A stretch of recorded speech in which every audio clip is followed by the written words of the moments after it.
siapkan hatiku Tuhan untuk dengar firman-Mu. Ku siapkan hatiku Tuhan untuk dengar firman-Mu. Shalom, apa kabar? Luar biasa ya, kembali lagi kita ketemu dalam program Family Christian Service tertanggal 16 Jun 2024 bersama saya Timothy Thomaswa. Malam hari ini kita akan membaca firman Tuhan yang terambil dari 2 Tawarikh 21 ayat 2 sampai dengan 20. Tapi sebelum kita membacanya, lebih dahulu kita akan berdoa, mohon pimpinan Tuhan agar kita dapat mengerti bacaan yang kita baca pada malam hari ini. Mari kita berdoa. Bapa, terima kasih karena Engkau begitu baik, kasih setiamu menyertai hamba. Hamba ingin membaca, merenungkan firman-Mu bersama rekan-rekan dari Family Christian Service. Tuhan, kiranya apa yang kami baca yang terambil dari 2 Tawarikh 21 ayat 2 sampai dengan 20 dapat kami mengerti. Kami menyerahkan semua pembacaan firman pada malam hari ini ke dalam tangan-Mu. Dalam nama Tuhan Yesus kami berdoa dan mengucap syukur. Haleluya, haleluya.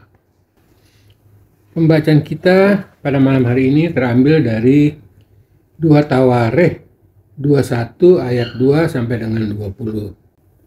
Bercerita tentang Raja Yoram. Saudara-saudara Yoram, anak-anak Yosafat ialah Asaria, Yesiel, Askaria, Asariahu, Michael, dan Sefania. Mereka semua anak-anak Yosafat, Raja Israel. Ayah mereka memberi kepada mereka banyak pemberian berupa emas, perak, dan barang-barang berharga. Juga kotak-kotak berkubu di Yehuda. Tapi kedudukan sebagai raja diberikan kepada Yoram, karena dialah anak sulungnya. Sesudah Yoram memegang pemerintahan atas kerajaan ayahnya dan kota-kota kedudukannya, ia membunuh semua saudara dan juga beberapa pembesar Israel dengan pedang. Yoram berumur 32 tahun pada waktu menjadi raja, dan selama 8 tahun ia memerintah di Yerusalem. Ia mengikuti langkah hidup raja-raja Israel seperti yang dilakukan beberapa orang Israel, seperti yang dilakukan Raja Ahab, sebab ia memperistri anak Ahab. Ia melakukan apa yang jahat di mata Tuhan. Meskipun demikian, Tuhan tidak mau memusnahkan keluarga Daud oleh karena perjanjian yang diikatnya dengan Daud dan sesuai dengan janjinya untuk memberi keturunan bagi dia dan anak-anak cucunya untuk selama-lamanya. Pada zamannya Edom memberontak terhadap kekuasaan Yehuda dengan mengangkat seorang raja atas mereka sendiri. Yoram maju dengan pemimpin-pemimpin tentaranya serta seluruh keretanya. Pada waktu malam ia bangun, lalu bersama para kepala pasukan kereta itu ia menerobos barisan orang Edom dan mengepung dia. Demikianlah Edom memberontak terhadap kekuasaan Yehuda sampai saat ini. Libna juga memberontak terhadap kekuasaan pada masa itu, karena Yoram telah meninggalkan Tuhan, Allah nenek moyangnya. Lagi pula, ia membuat tempat-tempat pemujaan di gunung-gunung Yehuda. Ia menyebabkan penduduk Yerusalem berzina dan menyesatkan Yehuda. Lalu sampailah kepadanya sepucuk surat dari Nabi Elia yang bunyinya, oleh sebab itu Tuhan akan menimpakan tulah besar atas rakyatmu, anak-anakmu, istri-istrimu, dan juga atas semua harta milikmu. Engkau sendiri akan menderita penyakit parah, penyakit usus, hingga selang beberapa waktu ususmu akan keluar karena penyakit itu. Lalu Tuhan menggerakkan hati orang Filistin dan orang Arab yang tinggal berdekatan dengan Ethiopia untuk melawan Yoram.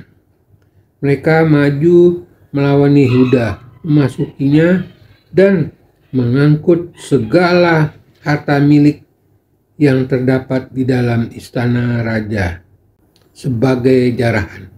Juga anak-anak dan istri-istrinya.